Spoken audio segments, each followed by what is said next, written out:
Shalom Elohim buat Pangeran Ilahi Pak Aditya Nugrahanto yang di dalamnya sudah ada roh Tuhan Yesus Kristus yang menyamar. Shalom Elohim buat Ibu Fiamdani yang di dalamnya roh kudus yang menyamar menjadi manusia. Shalom Elohim para malaikat Tuhan. Shalom Elohim para saksi Tuhan. Shalom Elohim para mempelai Tuhan. Shalom Elohim buat anak-anak Tuhan dimanapun saja berada. Di sini kembali saya bersaksi bukan karena kekuatan dan kepintaran saya. Saya ini hanyalah manusia bodoh, buta, tuli, dan telanjang. Tapi Bapak mau saya saksikan ini pada kita semuanya tentang teguran hal suara Bapak. Beberapa hari lalu saya bertanya kepada malaikat Riana tentang bagaimana peka suara Allah Bapa. Malaikat Riana menjawab, selalu bersekutu menyembah Dia, berdoa dan berpuasa, carilah wajahnya dalam hadiratnya, penuhi diri firman Tuhan siang dan malam. Lalu saya berkata lagi, kadang saya bingung suara ini suara hati saya atau bagaimana ya gitu.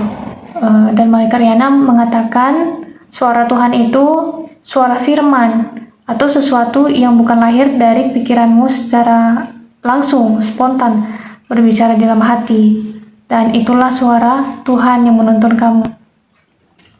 Nah di sini padahal saya udah merasakannya banyak sekali. Jadi pada kesaksian saya pun banyak suara Tuhan atau firman Tuhan yang menjadi peneguhan.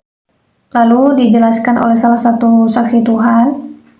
Jadi setiap suara persoalan yang keluar dari pikiran, mulut, keraguan kita, itu suara kita. Setiap suara yang menjawab setiap persoalan kita, itulah suara Allah Bapa atau suara Roh Kudus, Roh kebenaran, yang menuntun kita ke jalan yang benar atau yang baik. Tapi apabila suara itu menuntun ke jalan yang salah atau yang tidak baik, nah itu haruslah hati-hati, iblis bisa menyamar. Kalau kita mulai mengimani, mulai percaya dengan sungguh-sungguh, mulai berpuasa, mulai membaca firman, kita sudah mengalami suara Bapa. Saat kamu berdoa, cukup percaya dan taat hadiratnya sudah hadir di situ, walaupun belum dapat merasakan atau melihatnya. Dan jika kita selalu melakukannya, maka lama-kelamaan kita pasti menjadi lebih dekat sama Bapa. Itulah yang dimaksudkan bersekutu dengan Tuhan. Jadi renungkan setiap ayat firman Tuhan, maka kita pasti mendapat jawaban dari setiap persoalan kita. Saya ditegur sama Bapa di dalam firman Tuhan yang terdapat pada Yohanes 20 ayat 24 sampai 29. Jangan jadi seperti Thomas. Bapak nggak suka. Dan langsung di hati saya suara Bapa berbicara, berbahagialah mereka yang tidak melihat namun percaya. Jadi oleh karena itu saya disuruh oleh Bapa membuat kesaksian ini, sebab saya ditegur oleh Bapa. Dan untuk anak-anak Tuhan dimanapun saja berada, mungkin kita terlalu banyak persoalan, banyak pertanyaan sama Bapa kan, padahal Bapa sudah jawab. Tapi masih juga kita bertanya-tanya terus sama Bapa. Ketika saya ditegur, saya merasa dan membayangkan saya itu ditokok gitu kepala saya. Memang saya salah gitu. Dan saya belajar dan saya paham dan sebenarnya sudah banyak sekali suara Bapa gitu. Tapi terlalu banyak pertanyaan di dalam diri saya. Jadi suara Bapa mengingatkan lagi atas firman-Nya, Wahyu 3 ayat 19. Begini firman Tuhan, barang siapa kukasihi, ia kutegur dan kuhajar, sebab itu relakanlah hatimu dan bertobatlah.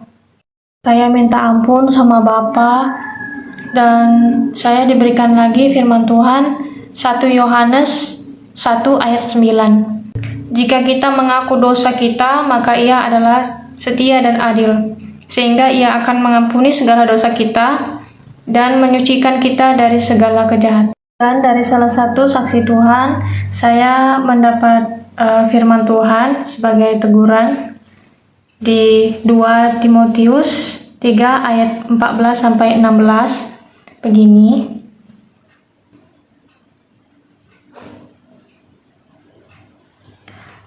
Satu Petrus 3 ayat 17-20 begini.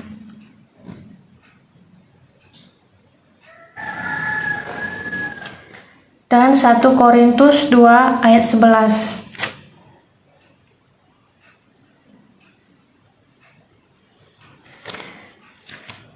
Jadi intinya, jangan terlalu banyak persoalan dan keraguan, karena itulah yang membuat kita senantiasa buta. Sebab kita berjumpa atau bertemu dengan Tuhan bukan untuk menjadi buta tuli selamanya, tapi kita mau menjadi orang yang celik atau yang melek, yang telah disembuhkan oleh darah Yesus, agar kita tidak menjadi golongan yang buta tuli selamanya dan akhirnya tinggal di dalam dunia yang nyata ini. Jadi ini teguran untuk saya dan semua anak Tuhan yang dikasihi Tuhan, bahwasanya agar kita itu taat dan setia walaupun belum bisa memahami semuanya. Itu yang Bapa mau, imanmu yang menyelamatkanmu. Jadi ini saja yang bisa saya sampaikan, kiranya buat peneguhan kita supaya beriman teguh kepada Tuhan Yesus Kristus dan peka kepada suara Allah Bapa atau Roh Kudus, Roh kebenaran. Kiranya kesaksian ini boleh memberkati semuanya. Haleluya, amin.